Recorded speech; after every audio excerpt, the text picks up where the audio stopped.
In this video, we are going to look at the newly announced Infinity Essentials PanOceania Army Pack. Whether you should buy it, what's in here, what's great, what we love and what we don't love. Let's get into it.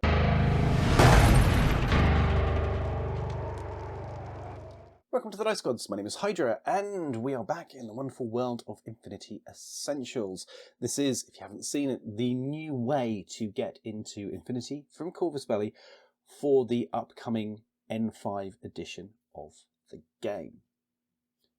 If you're new here, then the Infinity the game is just going through its new version, and one of the things that we've always found is that it has been challenging for new players to get into the game.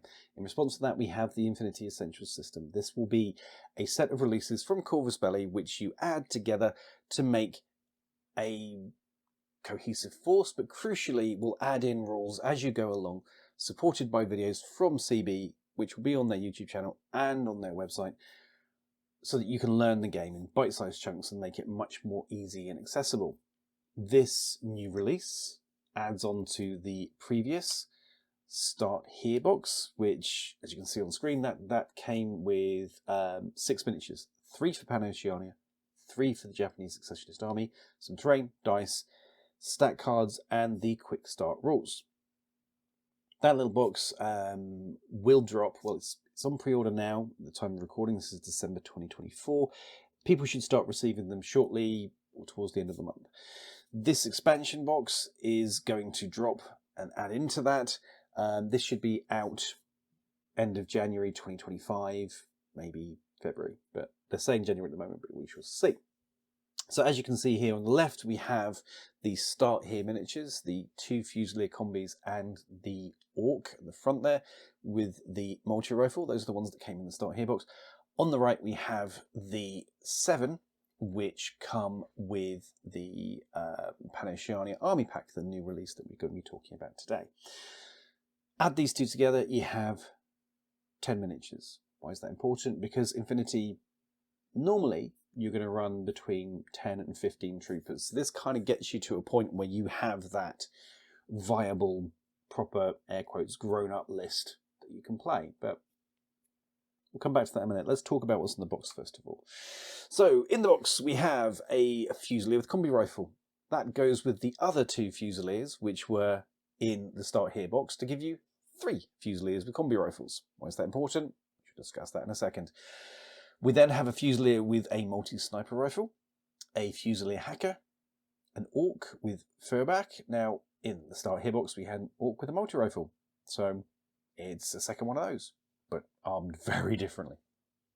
Then we have the Locust hacker, a Teutonic Knight with light shotgun, the Krux Knight with multi-marksman rifle, and then we have the unit cards. So, as we had in the Start Here box, each of these miniatures will have a card in the box which will give you all of their statistics and information like that, as well as a card covering the weapons that they carry and stuff like that. Why is that important? Because it means you don't have to use the army builder. You can just use those cards to play the game. You don't need to go through the experience of the army builder, which it's not as scary as it sounds, really. But when you're just learning the game, having a use this, it's fine, is a much better way to get into the system. Now let's talk about the units that are in the box. We have a Fusilier with combi rifle. Fusiliers are the lightest of light infantry. In Infinity terms, we call them cheerleaders. That means that one of their main jobs is to generate an order. Orders are the most important resource in Infinity because during your turn, you may use an order to activate a miniature. And that miniature may then move and shoot and all kinds of stuff, but without orders, you can't do stuff. So as the game goes on and you start to lose troopers, you have less orders, you have less things you can do. So having some cheerleaders whose job is primarily not to die and to generate orders for your heavy hitters is crucial. They tend to be cheaper, they tend to be squishier, although everything is pretty squishy in Infinity because Infinity is a violent game. But yeah, so the Fusilier with combi rifle is the most cheery of cheerleaders. And yeah, but don't be fooled by that. They are still quite potent and they still can put out the violence. So saying, you have the Fusilier with multi-sniper rifle. So what is a multi-sniper rifle? Well, as you can kind of guess it's a sniper rifle. What does multi mean? It means it has different ammo types.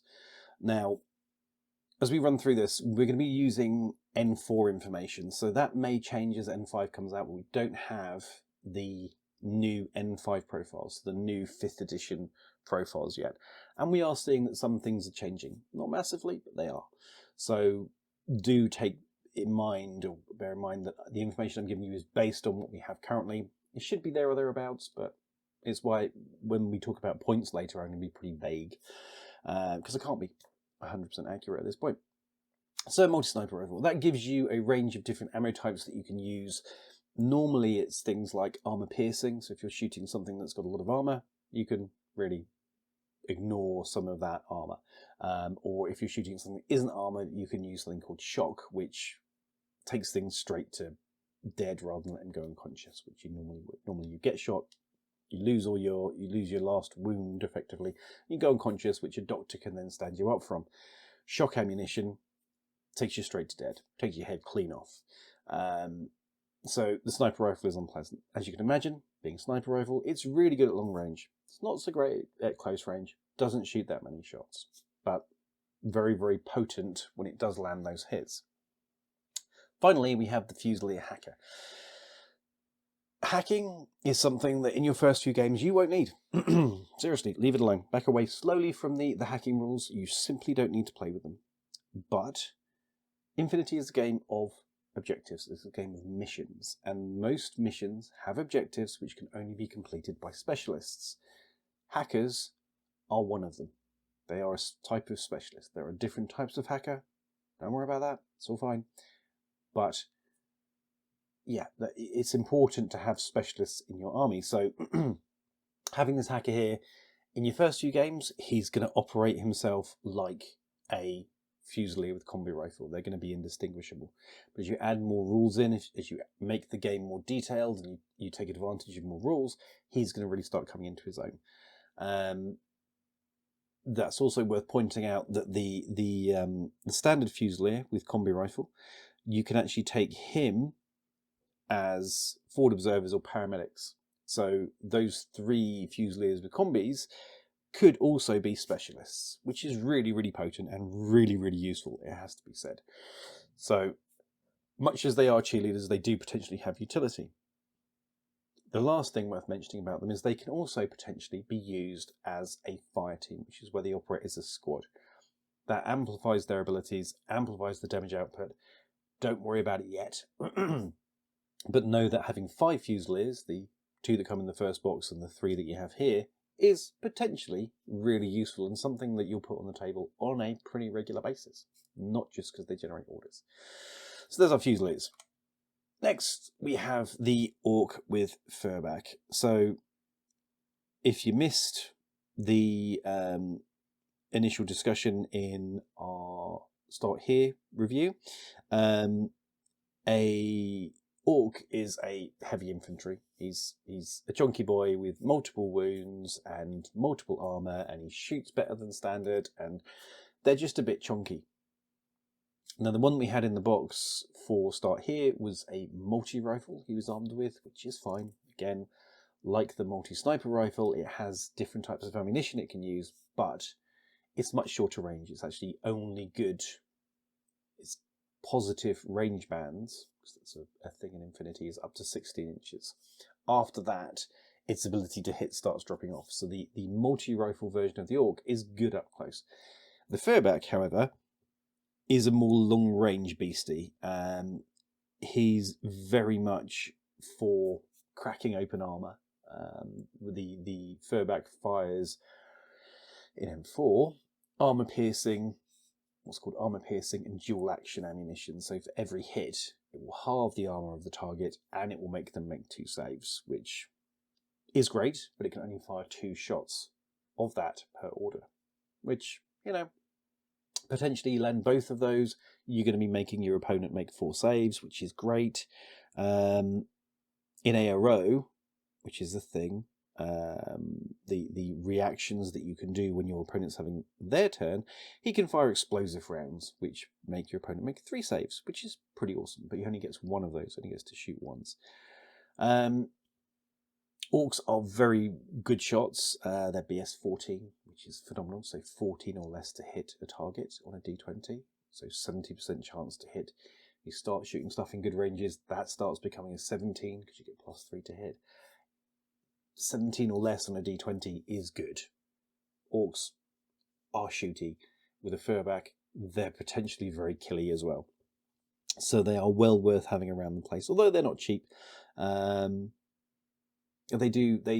are durable, however. Their extra wound and their volume of armour does make them pretty durable. So we like a bit of orky goodness. Your opponent probably won't, in all fairness, especially when you start pulling out some rubbish with furbacks. That probably isn't going to make you very popular, but it will be funny, which is important, I find. Let's move on. Then we have the Locust. So again, we're looking at a hacker here, so we have another specialist, which is really, really good news. Assuming that the rules stay the same, again, for N5 as they are with N4, what we're looking at here is a guy who has infiltration, which means that he can deploy up to the middle of the board. Now, normally, your troops can deploy up to 12 inches up the board. So a full infinity board is 48 inches by 48 inches. Your normal deployment zone will be 12 inches, so a quarter of the table. But you can't go outside of that unless you have the infiltration ability, which the Locust has, which means that he can place himself up to 24 inches up the board, so halfway up the board without making a roll. And he can make a roll and go across the midline if he wants, but I wouldn't recommend that, but you can. It's one of the options. So he has that ability. He also has Mimetism -6. Now, Mimetism is a very common skill inside of Infinity. It is like camouflage, and it stretches from, think like the Predator, from Predator, where he makes himself completely invisible, all the way down to your very basic, I put some camo cream on and a camouflage jacket, and I've got a twig on my face, just to make myself look a little bit harder to hit. That Mimetism ability covers that whole range of technical or skill-based abilities to make yourself harder to see. In-game, that expresses itself as a modifier to be shot at. So, at the moment, there are two types of Mimetism. There is Mimetism -3, and there is Mimetism -6.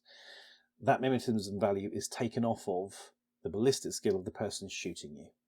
So if they're ballistic skill 12, and you have Mimetism -6, then they go from hitting you on a 12 or less to hitting you on a 6 or less, which is just not nice. It's a 30% swing on a D20, a -6, which is just not friendly, but hilarious.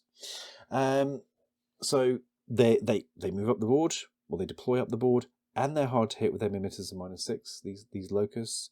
They also have Stealth, which is a good skill. I'll allow that for the time being. It's good news. Let's put it that way. And the fact that he is a hacker also means that he can complete missions. So he starts further up the board, which a lot of the time your missions will be further up the board. And then he's hard to hit, and he's right there, and he's got the skills and all the rest of it. So it's very, very cool. Hackers can also do things that are unpleasant to heavy infantry, tags, remotes. These are common unit types in the game. He can do nasty things to them. Or, if you're feeling like you really don't want to have friends, he can choose to be a normal hacker, which does all those unpleasant things to heavy infantry and tags, blah, blah, blah. Or he can be a killer hacker. And a killer hacker is an anti-hacker hacker. So he kills the enemy hackers by using hacking programs. Basically blows their brains up with hacking programs, which is just not nice. So, yeah, the Locust Clandestine Action Team, giving them their full name, not a pleasant unit, a lot of fun to wield. His gun is also pretty potent as well. He has what's called a breaker combi rifle and some other bits and pieces. He's just a good unit. He's a good little all-rounder. That said, he only has one Vita, so only one wound, and he only has one armor, so he's if somebody gets guns on him, and they have like the ability to ignore mimetism, which is a thing in Infinity. There is a piece of equipment called a multispectral visor, which counters the mimetism negative modifiers to hit. If he gets under the guns of somebody with a multispectral visor, he's going to have a bad day and he might die. So much as he sounds like this amazing, awesome unit, you need to be careful. Infinity is a game of rock, paper, scissors, and much as you can diff somebody's head in with a rock, if somebody turns up with some paper, it's just not going to go well. So just bear that one in mind. So yeah, but a very cool unit nonetheless. Next up, we have the Teutonic Knight. Oh, we love some Teutonic Knights. If you have been doing your research on PanOceania and you have seen the Military Orders Sectorial, so that's the subclass of army for PanOceania, then yeah, a Teutonic Knight is part of that. He's very much part of that religious, crazy, bonkers side of the world. So yeah, he goes in military orders, but he is good in generic. He's also incredibly cheap because they're actually quite hard to control for various reasons. Don't worry about why, but they are. What to say about the Teutonic Knight? He's very good in close combat. You can guess that because he's got a big frick-off sword sat right there. This one has a light shotgun, which is a close range weapon, as you'd expect. So he's very choppy and very shooty up close. He's got some armor. He's got 2 wounds, so he's quite durable as well. He's got some abilities that make him even more deadly in close combat and make him harder to hit, so he can dodge out of the way better than most people. They're quite slippery little ferrets, to be honest with you, and not fun to play against. But what especially makes him unpleasant is if you look on his back, you can see sort of like a round black stick sticking up. That's a Panzerfaust, which is a 2-use missile launcher. Because of course it is. So if you can't quite make it across the board fast enough to get to the guy you want to chop up with your sword, and he's looking like he's going to survive that particular turn, you can take care of that by firing the Panzerfaust at him. That's a horrific weapon. It's longer range. It's good up to 32 inches. Is its positive range band. It's a bit rubbish up close, but up to 32 inches is a good range band. You only get to shoot it twice, and then it's done. You throw it away. But when you do hit, anything that you hit has its armor piercing, so it has its armor halved, and it's explosive, which means that the target then has to make 3 saves per hit. It's not friendly. I think, yeah, that's still going to continue. We're still going to see that in N5. I'd be shocked if we didn't.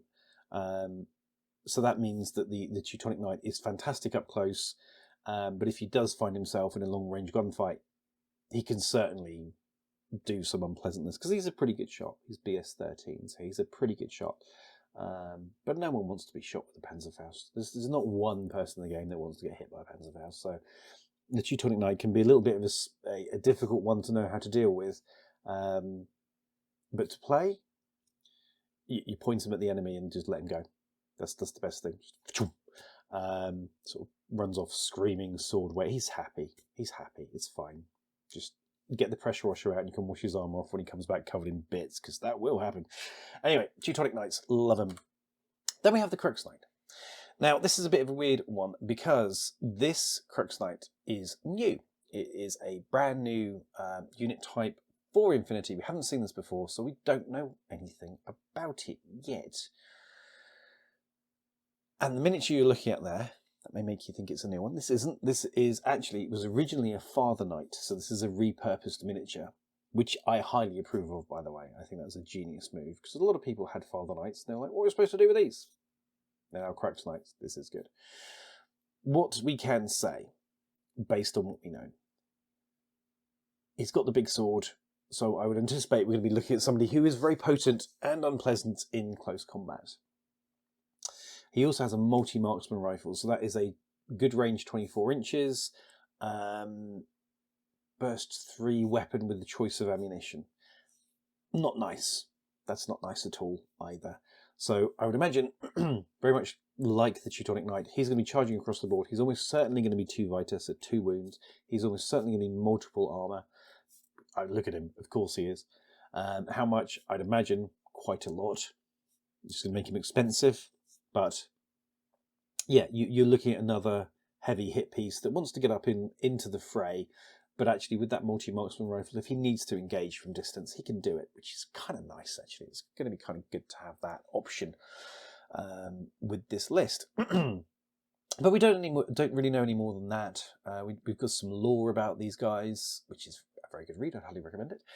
But we don't know how they're going to play, what their points costs are going to be. But I'd imagine stabby, shooty, not die-y. That's kind of what you're looking at with the Krux Knight. So we banged that fantastic little box together with the even smaller box, which will start here, and we're looking at a guesstimate somewhere between 210 and 240 points. So it'll balance roughly with the JSA Army Pack, which can be added to start here as well. So they'll be about the same points. If there's anything that I'm not a fan of on this particular list, is that we don't have a lot of high burst weaponry. So when you start equipping units with heavy machine guns or Spitfires, they're a type of heavy machine gun, obviously. The Spitfire is a light machine gun, effectively. They have 4 shots per order that's spent on them. The maximum number of shots that you have here is 3, which is on the combi rifles, which all of the Fusiliers have, the breaker rifle, which the Locust has, and the multi-rifle, which the Orc on the left has. And on the marksman rifle, which the Krux Knight has. They're firing 3 shots. It doesn't sound much, but it's that extra die being reduced is going to hurt. The Furback only having 2 shots, and the sniper rifle only having 2 shots, it keeps down their damage outputs. That is one thing that I think when you add to this, so when the later Essentials boxes come out, you're going to be hunting down that higher burst weaponry. I like to have 1 or 2 things in a list which throw 4 dice, ideally, just for those days when your dice are just like, no, what do you mean we hit 75% of the time? No, we're not going to hit at all. That's just no. It's good to have that extra dice in there just to keep things flowing. But then we have future Essentials boxes that will be added in, and as I say, this is around maximum. I'd say this is 240 points. I think this is probably going to be more like 210, because a lot of the heavy infantry is being reduced in points 4 and 5. We're seeing that already, so I'd imagine this is going to be more like 210. A standard game of Infinity is 300, so you're going to be looking at 90 points to go on top of this. Now, your Infinity armies can be a maximum of 15 troopers. You have 10 here, so you're going to have 90 points that you can stick on top of this to flesh out the army. That's going to be a tag easily. That's going to be a set of another couple of Orcs even you can get in there for that kind of points cost. So you're going to have the options to add in units which will give you the more DACA, which is really good news. But I think actually from a starting point, when you play this game stripped back, which you should do, you should not be playing with full rules. You're not going to be playing with the hackers. You're not going to be playing with mimetism to start off with. Not going to be playing with the multi rifles that we've got here and the sniper rifles. Keep it basic. Keep it simple. This list is potent. It's got options, and it'll definitely do some work, especially on the smaller table that comes with start here. As you add more rules in, as you start adding in missions and objectives and all this kind of stuff, you have so many different ways of putting in specialists into this list that it will grow with you. It will give you options of ways to play. So that is really good news. I think this is a cracking little box and builds nicely on start here with some really good Pano flavour. And some really great options to expand into the game. So, bravo CB. There it is in all its glory. So, yeah. As to the next obvious question, how much does it cost? This is between 60 and 70 euros. The great thing that means is if you get this, and you take the start here box and you split that with a friend, which was around the sort of 40, 50 euro mark. Let's say it was 50 euros. And this was 70. That's not correct. They're cheaper than that, but let's say that they are. For 95 euros, you get a 10 trooper PanOceanian force, which is well on the way. I mean, well on the way to 300 points with a lot of tactical options, a lot of customization options, a lot of choices that you can make. And crucially, a lot of units that you will continue to use as you develop into the game. many PanOceanian players rely on Fusiliers as their backbone. In fact, I recently was played an escalation game where my opponent ran a 5-trooper Fusilier fire team with a missile launcher, actually, at the head of it. Blew its head off first turn. That's a different matter. Don't talk about that. I think he still saw the Fusilier, certainly is, because brains are splattered across it. Anyway, so the Fusilier is certainly useful. I faced Locust on a regular basis. I personally use Teutonic Knights. The Orcs are just, they're great points value, and they have a lot of utility, a lot of flexibility in them. The Krux Knight, we don't know yet, but it's Pano. It's going to be good. He's got a big choppy sword. You're going to use it. Look at his little face. It's going to be great.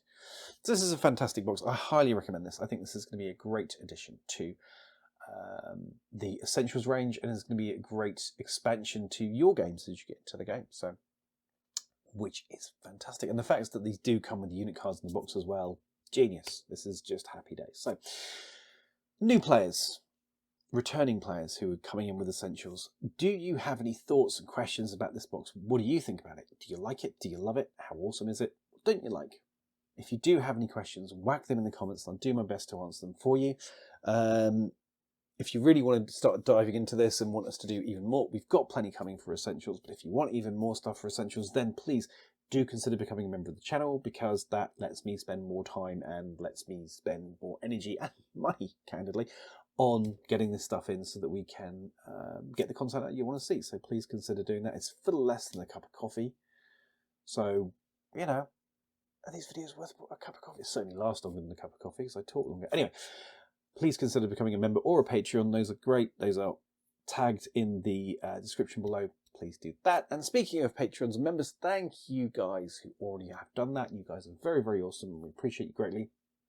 So thank you to you guys. Thank you to the Mighty Joe Rogers, who has been our longest standing and most handsome of patrons and highest level patrons. Sorry, channel members. So thank you very much, young man.